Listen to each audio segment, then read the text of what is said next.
Hello everybody, welcome back to the video. In the newest update, we got 6 more dinosaurs. In total, we now have 12. So in this video, I'm going to be going over and basically ranking all 12 dinosaurs. So let's get into it. Alright, so our very first dinosaur here, we have the Inklossaurus. Wait, yeah, that's how you say it. I don't know why. I always second guess myself that I know how to say it. Like, I know dinosaurs, but I always feel like I'm saying them wrong, and then I second guess myself, and I end up saying them wrong. You know, I'm gonna ignore that. But yeah. So this thing, its passive is Armored Defender. When a player steals a fruit from you, it grants a chance that you get the stolen fruit as well. I'm just playing this in D tier. This is not going to help you that much in the game. It might help you from your stolen fruit, but if you don't want your fruit stolen, don't use the pet. Just go into a private server. They're completely free, really easy to use. Next, we have the Dilophosaurus. I know I'm going to say one of these wrong. I'm going to make myself look like an idiot despite knowing how to say it. So this one, every 13.53 minutes, opens its frills and spits out venom. The venom produced spreads to 3.30 other random pets. I've never understood why they don't have that as a single number. It's weird. Does that mean it can spread to 4 once in a while? Or like, I don't know. Advancing cooldown by 40.82 seconds. I would guess that's what it is. Or granting 570.48 XP. It's a pretty decent pet. Its ability to basically change cooldowns and stuff, it's pretty decent. So, but it's not really like amazing. I just think it's just an alright pet. That XP is quite nice, but there's also just a lot of other ways to get XP that I think is just a little bit better. So I'm going to put it in a B tier. So, but it's not, you know, the worst. Okay, next we have the Guanadon. It's got Dino Head. Grants bonus experience per second to all dinosaurs. This is pretty good. I'm putting it right in the middle of B tier. By the way, I probably should have explained this. S is like amazing. A is like they're good. B's they're okay. C's they're pretty bad. And D they're basically useless. Don't use them ever.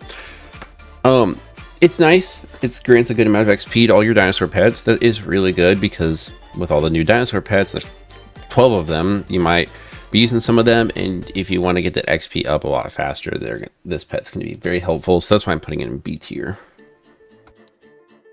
I'm not even going to try and say the name of this dinosaur because, like, I swear I'm dyslexic. Whatever. Grants a small chance to duplicate the crafted item. Like, being able to duplicate a crafted item's like, it's okay, but it's not going to help you a lot. I don't think it's worth being useless because sometimes it can be helpful if you have like a full team of them, but I'm only going to put it in C tier because, like, you know, could be worse. All right. So our next dinosaur, I love the name of the passive Crowbar Head. Occasionally goes to the cosmetic crate with the highest time and reduces it. I was deciding where to put it. I don't know which one I wanted to put in, but I'm going to put in D tier because it's not really that helpful. The thing is it reduces the time to open, and it's just a crate. Crates don't help that much. They're all cosmetic. And you can be using a lot better pets during that time that you wait for those like multiple hours that might actually help your fruits and stuff like that and actually be good. Next we have the T-Rex. So the T-Rex is really good. That is, yeah, that's the Raptor. Yeah, that's the T-Rex. The Raptor and the T-Rex are very similar, but every about 20 minutes eats a random mutation from a fruit in the player's garden, roars, and applies it to about 3 other fruit in the player's garden. So this is actually really good, and I'm putting it in S tier. Basically, eats one mutation off a fruit. Let's say it eats like shocked mutation off one fruit, and it'll spit it onto like 3 other ones, basically. Really good pet to have, and a really good overall. All right, next pet basically makes it so pets hatched from eggs have a 5.2% increase in base size and weight. The side bonus is capped at 30% per egg and does not apply to this pet itself. Giving bonus size is kind of nice to some of the pets, but I really don't know. I'm gonna be a little biased because I just love this pet and how it looks. Kind of a cute one, so I'm gonna put in C just because, like, it's kind of useless. Like, it's not gonna be used very often, but like, he's cute, so I'm gonna put him in C tier. All right, we have the pterodactyl. So basically has 2 things. Occasionally applies Windstruck mutation, which I believe has it 2 times, but also has a chance of adding Twisted. So it's overall okay. I think it has, I'm trying to look at it. So yeah, it causes about three-ish different pets to get windstruck, with about 18% chance for twisted to be applied as well, which is pretty good.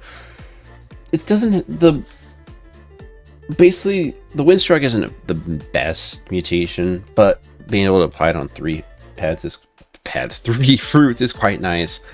And there's always worse, so like overall I'll take it. And I am going to put this in A tier because I do think it is a pretty decent pet.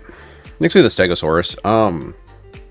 Basically its big point is that it has an 8% chance to duplicate harvested fruit and a 5% chance to duplicate harvested prehistoric type plant. So I don't know if those stack at all. If they do, that's really good. But overall, it's another fruit duplicator, which you can't hate. The ants, I think, have like around a 10%. So like it's a little worse when it comes to like its like duplicate of any fruit. But overall, it's still really good. So I'm going to put it in A tier. Spinosaurus. Spinosaurus is very similar to the T-Rex, but kind of like opposite. Basically, every 20 minutes, it devours a random mutation from 3 fruits. So it takes the same mutation, I think, or is it? I don't know if it's the same mutation or if it's different ones, but whatever. It takes 3 off of different fruits and then roars and attach all 3 of those onto one plant. So instead of taking 1 like the T-Rex does and applying it to 3, this one takes 3 and apply it all to 1. So like technically it is worse than the T-Rex. I will say the T-Rex is by far the best dinosaur pet out there and one of the best pets in the game. The Spinosaurus is not bad. It's still a really cool pet. I'm still trying to get it myself. I love Spinosaurus. It's my favorite dinosaur, but side note.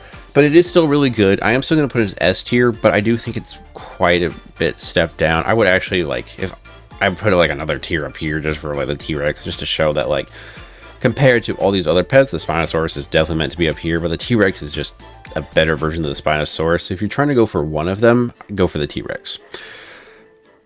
Next we have the Triceratops. So the Triceratops, basically every 3 minutes and 33 seconds, the Triceratops charges into 3 random plants and advances their growth stages by 33 minutes and 33 seconds. Each time this activated, there's 15.8, about 50% chance for the ability to trigger again, stacking multiple times. If this ability, this ability can significantly speed up the growth of slow yield crops, especially when the player is offline or managing large gardens. It's okay. It's nothing crazy. There's so many other ways to grow crops that it's just not really needed. So that's why it's in C tier. And then our very last pet, we have the Raptor. The Raptor basically has a 2.2 to 2.5% chance that a fruit gets an amber mutation after collecting. Rare plants have a lesser chance to mutate though, which that's kind of but also does make you faster. I love the Raptor, so I'm also going to be a little biased. So I'm just putting him in B tier because the small chance for it to be added, the amber mutation is kind of nice. I wish it would just add it instead of having to be collected to get it. So like, there's very small chance that he's actually going to be useful, but I guess, I don't know, extra speed, which is not help use at all. I don't know, it's not helpful. Overall, I don't know, I might put him in C, but I want to put him in B because 1, it makes the chart look nicer, and 2, because I love the Raptor. He's so cute. Okay, I need to shut up. But yeah, that's really everything. That's really the entire tier list. You know, only 12 pets, there's not a lot. If you guys want to check out my tier list on basically every other pet that's in the game right now, with like, what was it, 70 something or something, I don't know, check out my last Grow Garden video. But yeah, thank you guys so much for watching all the end. I hope this was helpful in some way, or maybe you learned something, or maybe you just here to watch me sound like an idiot because apparently I keep stuttering, speaking bad, and being an idiot. But that's just me. All right, thank you guys so much for watching, and peace out, guys. Also, you know, subscribe, like, almost 40K. Woo!